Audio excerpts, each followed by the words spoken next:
آپ ہو چکے آپ. حضور یہ سوال ہے کہ آج کل نوجوان نسل خدا تعالیٰ کی ہستی کی قائل نہیں ہے، وہ یہی کہتے ہیں کہ یہ انسانی دماغ کی اختراع ہے. اچھا، حضور کا اس پر کچھ ارشاد فرمائیں. یہ بتائیں دماغ کس کی اختراع ہے؟ خدا تو دماغ کی اختراع ہو گیا، وہ دماغ جو ہے وہ کس کی اختراع ہے یہ پوچھیں. اس جھنجٹ سے نکل ہی نہیں سکتے ہو. آج تک دنیا کا چھوٹی کا سائنسدان بھی دماغ کو نہیں سمجھ سکا، اور اتنا ہائیلی کمپیوٹرائز سسٹم ہے کہ وہم و گمان میں بھی نہیں آ سکتا کہ اتفاقات جو اربوں سال کے ہوں مثلا ان کے نتیجے میں ایسا آرگنائز سسٹم ڈیولپ ہو اور بیچ میں حادثے اس کو پھر تتر بتر نہ کر دیں. حادثاتی تخلیق میں حادثات دونوں طرف کام کرتے ہیں، زیادہ ڈسٹرکٹیو ہوتے ہیں، کم کریٹو ہوتے ہیں، اکثر بگاڑتے ہیں، کم بناتے ہیں. اور یہ جو کہہ دیتے ہیں کہ لمبے عرصے میں ہوا، یہ اپنے خلاف گواہی دیتے ہیں.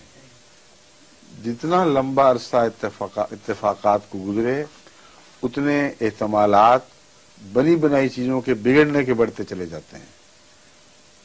اور وہ ترتیب جو 1 ارب سال میں قائم ہوئی ہو، اس ترتیب کے بکھرنے کے جو احتمالات بیچ کے ہیں وہ کہاں غائب ہو گئے.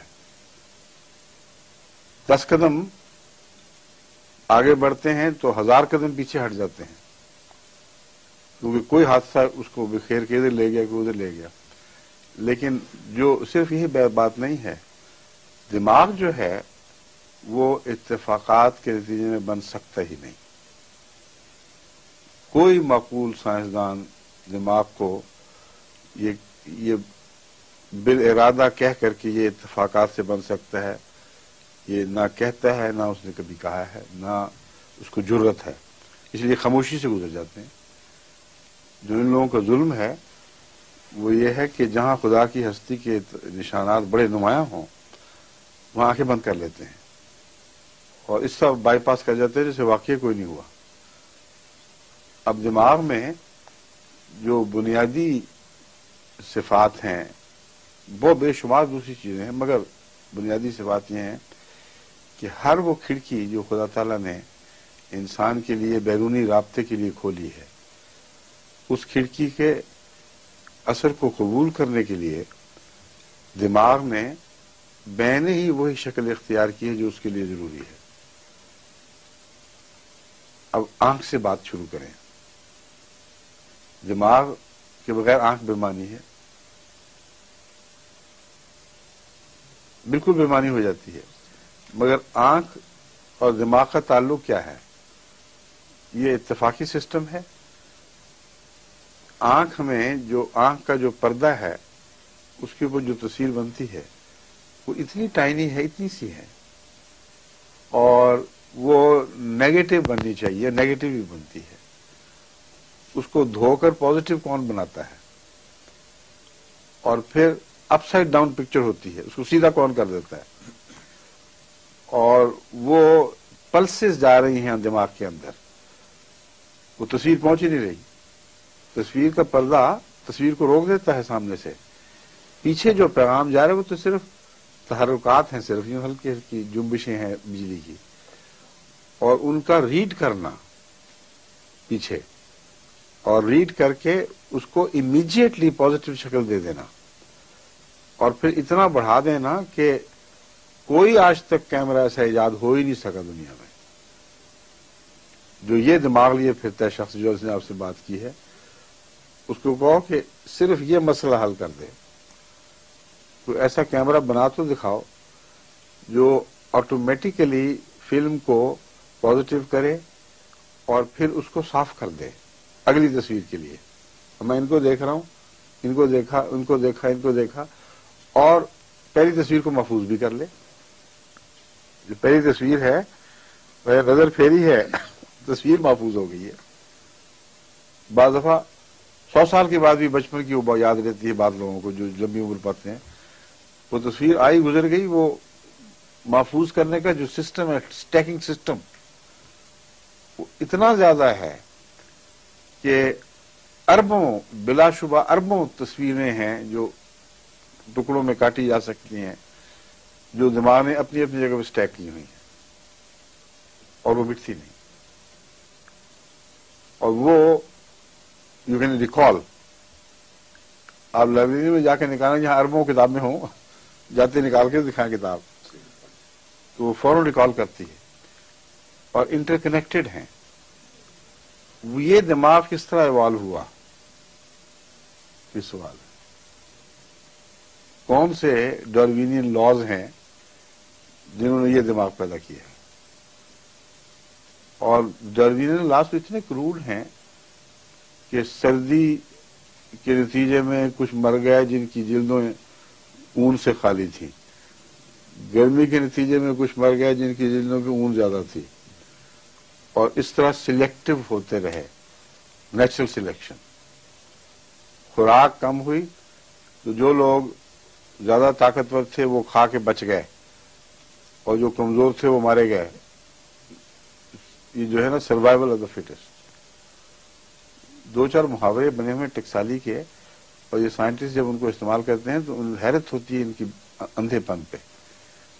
صرف ان کے پیچھے چھپے ہوئے ہیں. یہ اپنی باتوں میں معقولیت دکھانے کی خاطر انہوں نے محاورے گھڑ لیے ہیں اور ان کی اسکرین کے پیچھے چھپے ہوئے. ان کو پتا ہے کہ اگر یہ محاوروں کی اسکرین اتارو گے تو اندر سے کچھ بھی نہیں نکلنا، کیونکہ جو ان کا سیلولر ڈیولپمنٹ کا سسٹم ہے اس کا بیرونی اثرات سے تعلق ہی کوئی نہیں. بیرونی اثرات جو ہیں، سردی ہو، گرمی ہو، بلا ہو، اس کے نتیجے میں جو انسانی سیلز کے وہ کروموسومز ہیں یا ڈی این اے اور آر این اے ہے، ان کی تبدیلیوں کا تعلق ہی کوئی نہیں. وہ نظام ہی الگ ہے. مناسب حال چیزیں پیدا کرنا اور ایسی تخلیق میں اضافے ہوتے چلے جانا کہ جو موسموں کے حوالے سے، وقت کے حوالے سے اپنے آپ کو اڈاپٹ کرتی چلی جائیں. یہ کون سا نیچرل سلیکشن کا قانون ہے؟ میوٹیشن کہہ دیتے ہیں بہانہ بنا کر کہ میوٹیشن کا مطلب ہے آہستہ آہستہ، تو کہتے ہیں ناممکن ہے، یہ ہو ہی نہیں سکتا. میوٹیشن ہے کوئی چیز اچانک کسی طرح چھلانگ مار دیتی ہے. تو ایک جانور جب تبدیلیوں کی ایک چھلانگ لگا دیتا ہے اتفاقاً، تو ایک ڈائریکشن میں آگے قدم بڑھ گیا. دو چار چھلانگیں ہوں تو اسپیشیز بدل گئی، ٹھیک ہے، لیکن جو چھلانگیں ادھر لگا سکتا ہے وہ اتفاق ادھر کیوں نہیں لگاتا، دائیں کیوں نہیں لگاتا، بائیں کیوں نہیں لگاتا؟ جو چھلانگوں کا دائرہ ہے وہ بہت وسیع ہے، اور اتفاقات کے ذریعے چھلانگیں لگانا اور ہمیشہ صحیح سمت میں چھلانگ لگانا، یہ ایسا تصور ہے جس سے کوئی دنیا کا معقول سائنسدان اگر غیر معمولی طور پر مولوی نہ ہو وہ اس سے تسلیم نہیں کر سکتا. مولوی سے مراد میری ہے متعصب لوگ جو عقل استعمال ہی نہیں کرتے، جن کو خدا تعالیٰ کہتے ہیں تمہیں کیا ہو گیا، تم عقل تو استعمال کرو. سائنسدانوں میں بڑے مولوی میں نے دیکھے ہیں کٹر متعصب دہریہ، اور ان باتوں سے گزر جاتے ہیں چپ کر کے. اب یہ جو میوٹیشن کا نظام ہے، اس کو ایک رشین سائنسدان نے خوب توڑا ہے، اور بھی بہت سے ہیں، لیکن وہ دہریہ ہونے کے باوجود بظاہر تو یہی لگتا ہے کہ دہریہ ہوگا کہ اس زمانے میں رشین میں خدا پرست نہیں تھے، مگر منصف تھا.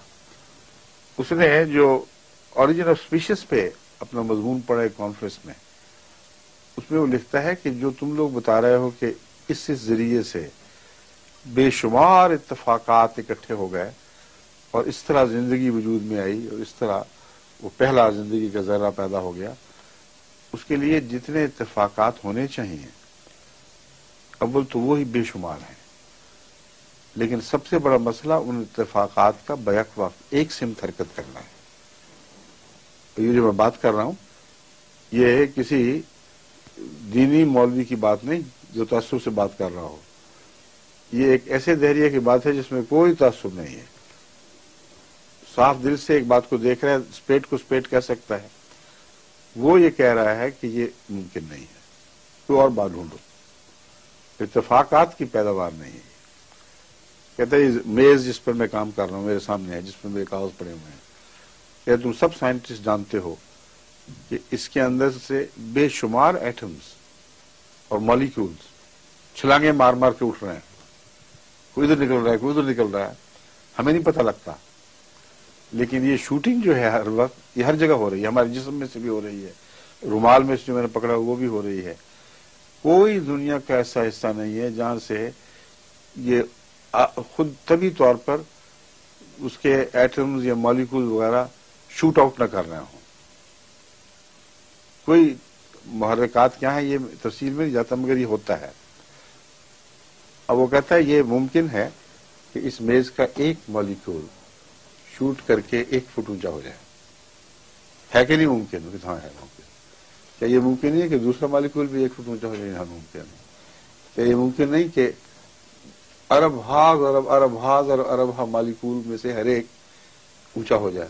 کہ ہاں ہو سکتا ہے، ایک ہو سکتا ہے. کیا یہ ممکن نہیں کہ ایک ہی سمت میں ہو؟ کہ ہو سکتا ہے. تو پھر یہ کیوں ممکن نہیں کہ ساری میز کے سارے مالیکول ایک ہی سمت میں 1 فٹ اونچے ہوں؟ اگر ہوں تو یہ میز میری اچانک اٹھ کے 1 فٹ اچھل جائے گی، تم مانو گے؟ سوال ہی ایسا اس نے اٹھایا کہ ہر آدمی کہے پاگل پن ہو ہی نہیں سکتا. تو وہ کہتا ہے یہ ہے تمہاری اتفاقات کی دنیا، جس پہ تم سمجھتے ہو کہ کائنات کے راز تم نے حل کر لیے، تخلیق کے مسئلے کو سمجھ گئے ہو. تو یہ نہیں ہو سکتا. ایک اور سائنسدان نے بہت مزیدار مثال دی ہے. کہتا ہے یہ اتفاقات ایسا ہے جیسے کائنات کے پرلے کنارے پر جو وسعت پذیر ہے کائنات، اس کے کسی ایک ہیولے پر تم نظر ڈالو اور اس کے مرکزی ایٹم کو ذہن میں رکھ لو اور یہاں سے ایک ڈارٹ پھینکو اور اتفاقاً وہ ڈارٹ اگر اس کو چلا جائے کسی ایٹم کو لگے گا کہ نہیں؟ کہاں جی لگے گا. تو اگر وہ اتفاقاً عین اس مرکزی ایٹم کو لگ سکتا ہے جو تمہارے ذہن میں ہے، تو پھر یہ کائنات بھی اتفاقات سے پیدا ہو سکتی ہے. اس طرح بے شمار طریقوں سے جو صاحب علم سائنسدان ہیں انہوں نے مختلف مثالیں دے دے کر ان لوگوں کو پاگل کیا ہوا ہے جو سائنس کے ذریعے خدا کی ہستی کا انکار کرتے ہیں. اسی طرح حضرت امام ابو حنیفہ کی مثال ہے. یہ طرز فکر جو ہے یہ دراصل حضرت امام ابو حنیفہ کی بھی تھی.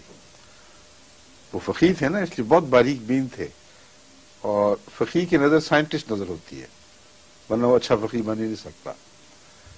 ان کا ایک مناظرہ تھا ایک دہریہ سے جو مشہور تھا علاقے میں، چوٹی کا دہریہ اور عالم. تو وہ حضرت امام ابو حنیفہ کے علاقے سے دریا پار رہتا تھا. حضرت امام ابو حنیفہ کا دریا کے اس پار رہتے ہیں تو اس پار رہتا تھا. اس سے مناظرہ اور وقت مقرر کر لیا، مثلا یہ کہ ظہر کے مان بعد میں وہاں پہنچ جاؤں گا، اور نہیں پہنچے. بہت شہرت ہوئی واقعہ کو، ساری دنیا اکٹھی ہوئی، دور دراز سے لوگ آ گئے، اور وہ دہریہ بیٹھا ہوا انتظار کر رہا ہے اور لوگ انتظار کر رہے ہیں یہاں تک کہ سورج ڈوبنے والا ہو گیا. تو اس نے کہا یہ تمہارے نیک لوگوں کا یہ حال ہے. میرا دیکھو میں عین وقت پہ پہنچا ہوں اور یہ تمہارے خدا پرست ایسے ہوتے ہیں. مذاق اڑا رہا تھا بیٹھا ان کا. اتنے میں حضرت امام ابو حنیفہ مار جلدی کرتے ہوئے پہنچے وہاں. تو اس نے کہا دیکھو جی یہ کیا حرکت ہے، وقت وہ تھا آپ پہنچے، اب میری بات تو سن لو، ادھر تو سن لو، میں مجبور ہوں. انہوں نے کہا کیا مجبوری تھی؟